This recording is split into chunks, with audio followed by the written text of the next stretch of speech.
Ecclesiastes 1 verse 2 to 3 says, Vanity of vanities, saith the preachers, all is vanity. What profit hath a man of all his labor, which he taketh under the sun? Welcome to Life is a Test. These are life lessons from King Solomon, part 1. King Solomon, the only son of King David, ascended the throne at the age of 20. He wrote the book of Ecclesiastes. When he became king, Solomon sought after God, and God allowed him to ask for whatever he wanted. Solomon admitted that he could not rule well, so instead of asking for wealth, he asked for wisdom. God gave him the wisdom, knowledge, and understanding he desired, but he also gave him wealth. 1 Kings 10 verse 23 tells us that King Solomon was greater in riches and wisdom than all the other kings of the earth. Solomon constructed many great buildings, but his greatest project was completing the temple in Jerusalem. However, as king, Solomon could not control his lust, so he ended up with 700 wives and 300 concubines, many of whom were foreigners. This angered God. So not long after, the wives and concubines enticed King Solomon away from God into worshiping false gods and idols. Solomon reigned for 40 years, and it is estimated that Solomon's wealth today would be over $2 trillion. That's a lot of money, right? So in this series, I will be exploring King Solomon's life testimonies and the conclusions he arrived at about life. Remember, Solomon is a wealthy king, and so we are expecting to hear some expressive stories about wealth and the good life he lived. As we read verse 2, Solomon grabs our attention at once, declaring that all around us is vanity. Vanity. Now that ends our anticipation.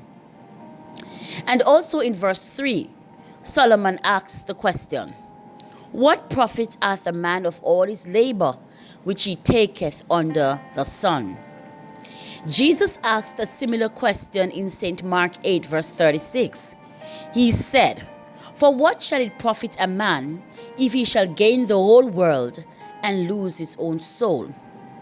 King Solomon tried to find meaning in life through the 3 W's: woman, wealth, and wisdom, and through his building activities.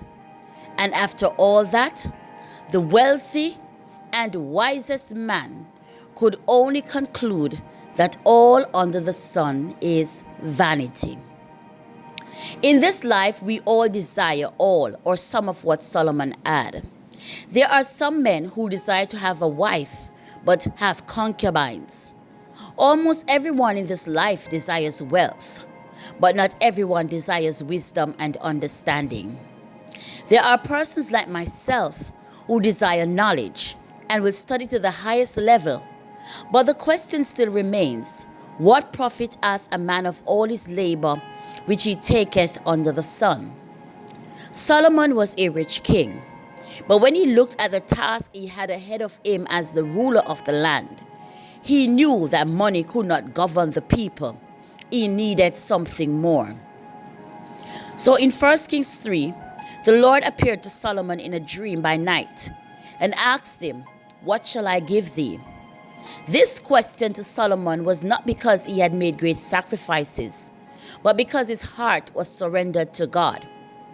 God wanted to work something in Solomon. St. John 15 and 7 reminds us that if we abide in the Lord and his words abide in us, we can ask what we desire and it shall be done for us. Solomon at age 20 could have asked for so much more, but when he remembered God's faithfulness to his father David and now to him, He asked for wisdom, knowledge, and understanding, and God answered his prayer. God was also pleased that Solomon did not ask for riches, fame, or power for himself, but God gave him those also.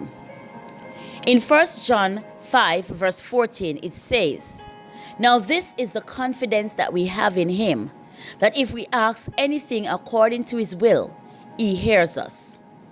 But we are further encouraged in Ephesians 3 verse 20, that God can do exceedingly abundantly above all that we ask or think.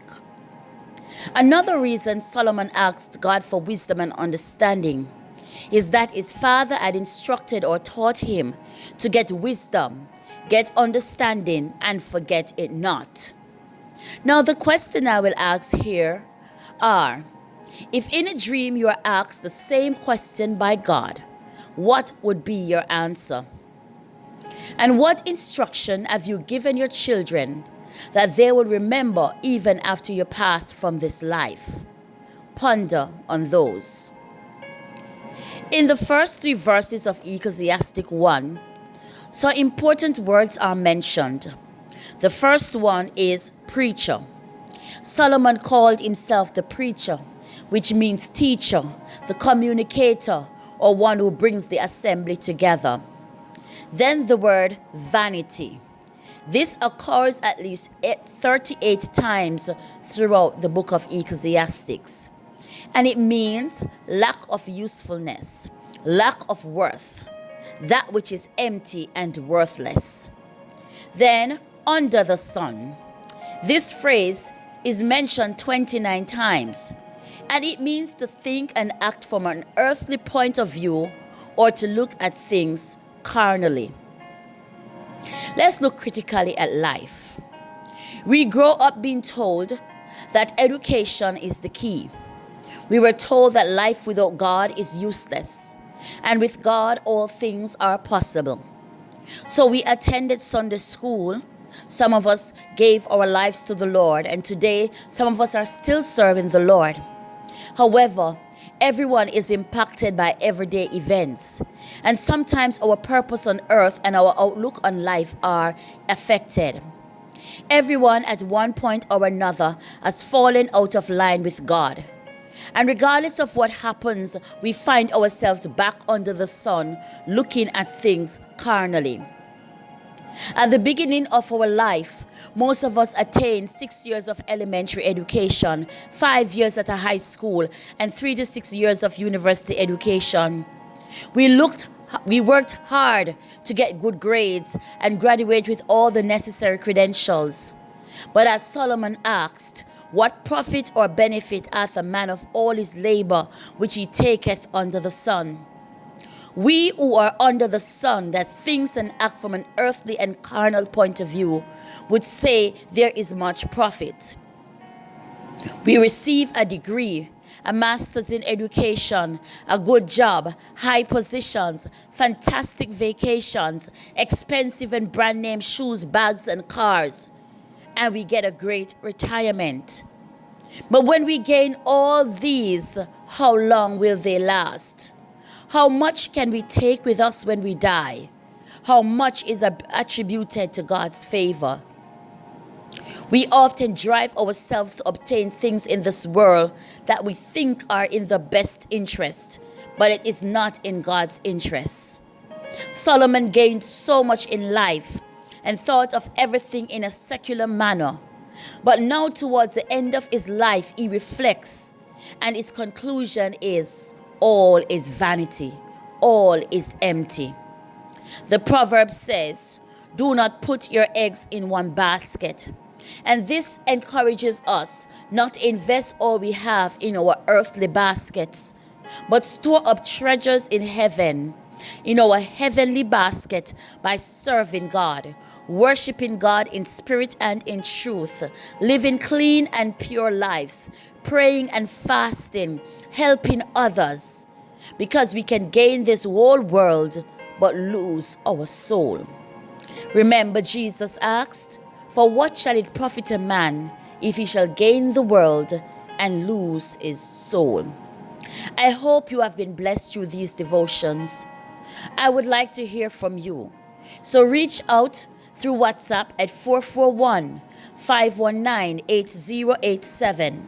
Until next time, have a great day, stay safe, and enjoy the presence of an extraordinary God.